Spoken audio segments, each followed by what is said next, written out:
Welcome to Canadian Innovators, the show that celebrates innovation, entrepreneurs, and the Canadian spirit. I'm Steve Foxcroft. Every week on the program, we introduce a new entrepreneur or expert in their field to tell their story. And I'm very excited to have today's guests join us. They are the co-owners of Cowabunga Pizzeria, and they recently won a competition at the International Pizza Expo in Las Vegas, where they won World's Best Cheese Pizza Slice. Andy and Justin are with us. Congratulations. And you got the za right on the table for us to see. So it's been a crazy time for you guys, hasn't it? Yeah. Thank you. Thank you for having us by. It's definitely been a crazy time ever since we've come back from Vegas for sure. So I want to talk about that in just a little bit. But first of all, let's go back to the beginning and tell us how you guys met and then eventually opened up your own business. Yeah, for sure. Funny enough, we actually met on Instagram. So before we met up in person, through the power of social media and just the internet community and especially the pizza community, Andy and I had just, I don't know how, but we had just started talking to each other about pizza and about, potentially working and like making pizzas or just whatever. And through a mutual friend that we had both worked with at a time, we had met in person. Okay, so and then you meet in person through Instagram. You both went to separate high schools in that Yes. though. Yeah. And what led you to opening together then the business together, your first pizza store? Yeah, we spent a lot of time just talking about pizza and traveling to try pizza.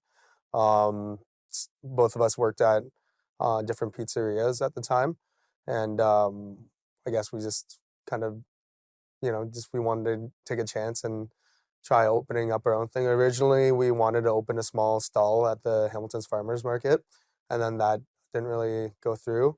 But within like a month or two, we Justin found an ad for a closing pizzeria on the mountain, on Upper Wellington, where the original pizzeria is.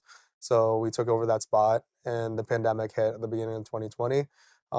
We sat at home for about like 5-6 months, just trying to figure out what we wanted to do next. And by October 2020, we opened the doors finally. Wow, that's certainly a challenge as co-owners together then too. You have to do everything, right? Like it's not like we're just making pizza because that's what your backgrounds were, Mhm. but it involved hiring people, finding the real estate to open. Yes. Probably I guess one of the good things was it was a pizzeria at one time and then you guys came in and took it over. That must have been helpful.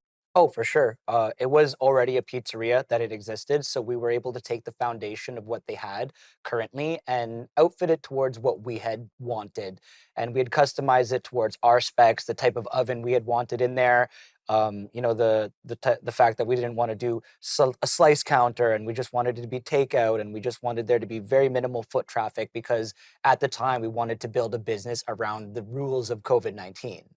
And you weren't allowed to have too many people in there. So we kind of just maximized that space because we really only have about 600 square feet of space to work with inside of there. So we just had to figure that out efficiently. Okay, so the name Cowabunga, a lot of people will associate it. Is that how it came to be, Andy? Is the name you guys knew about this, or how did you come up with the name? Yeah, I mean, obviously, a lot of people like to connect us to the Ninja Turtles, but in no way are we actually like a Ninja Turtles branded pizzeria. Obviously, they are they're pizza enthusiasts themselves in the movie and show. But we just kind of like the word is one single word that means a lot in a lot of different cultures. It originates from like surfing culture, and it's kind of what people say when they're excited. It's a form of enthusiasm, and we just thought it was a really cool um, brand to call our brand rather. And we like to use the hand gesture, the shaka, to go with it. So That's beautiful. And do your customers relate to it then too? Do they come in and do the hand gesture and Oh all yeah, that? that's one sort of of, my yeah, favorite yeah, things to see is when somebody just leaves the door and they're Yeah. just throwing the shaka up. It's cool. yeah. So do you sell more slices or full pizzas now? It depends on the location. So at the Okay. pizzeria, we only do full pizzas, Mhm. but down at the restaurant, we also do slices. And I would say it's pretty equal. We're selling out of slices and full pies and dine-in pies. So it's really tough to say at the moment. Okay. I'm gonna stop right here. We got to take a break, but you have a great thing that happened to you guys. Yeah. You were picked as the world's best cheese pizza slice. We're gonna take a break, be right back, and we'll hear that story. You're watching Canadian Innovators. Stay with us.